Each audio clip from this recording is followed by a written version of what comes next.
পরিবারের অজান্তে এবং চুরির ভয়ে জমি বিক্রির নগদ টাকা মাটিতে পুঁতে রেখেছিলেন এক কৃষক, কিন্তু শেষ রক্ষা হলো না। 1 বছর পর সেই টাকা উদ্ধার হলেও দেখা গেল তার পুরোটাই নষ্ট করে দিয়েছে উইপোকা। জমানো সঞ্চয় হারিয়ে এখন নিঃস্ব ওই কৃষক পরিবার। ঘটনাটি ভারতের রাজস্থান রাজ্যের। ভুক্তভোগী ওই কৃষকের নাম মাঙ্গিলাল মেঘওয়াল। মাঙ্গিলাল সম্প্রতি নিজের কিছু জমি বিক্রি করে 5 লাখ ভারতীয় রুপি পান। সেই টাকা চোর কিংবা পরিবারের ছেলেরা খরচ করে ফেলতে পারে এমন আশঙ্কায় তা বাড়িতে না রেখে প্লাস্টিকের ব্যাগে মুড়ে নিজের জমিতেই পুঁতে রাখেন।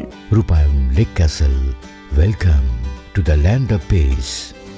বিষয়টি তিনি স্ত্রী বা সন্তানদের কাউকেই জানাননি। কয়েক মাস পর নিজের খামারে ঘর তৈরির জন্য টাকা তোলার সিদ্ধান্ত নেন তিনি। কিন্তু বিপত্তি ঘটে তখনই যখন 10 বিঘা জমির ঠিক কোন স্থানে টাকা পুঁতেছিলেন তা কিছুতেই মনে করতে পারছিলেন না মাঙ্গিলাল।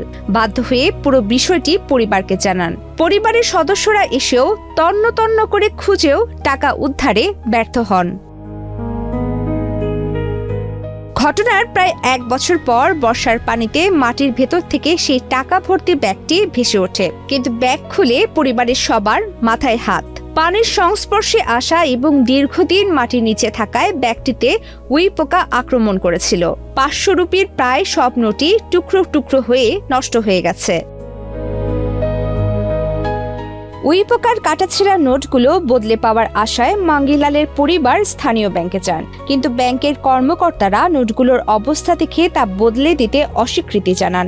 ব্যাংকে টাকা না রেখে গোপনে মাটিতে পুঁতে রাখার এমন কাণ্ডজ্ঞানহীন সিদ্ধান্তের কারণে বর্তমানে মাঙ্গিলাল ও তার পরিবার মারাত্মক দুর্ভোগে পড়েছেন। পরিবারের সদস্যরা এই বিপুল আর্থিক ক্ষতির জন্য মাঙ্গিলালের এক গুয়েমেকেই দায়ী করেছেন।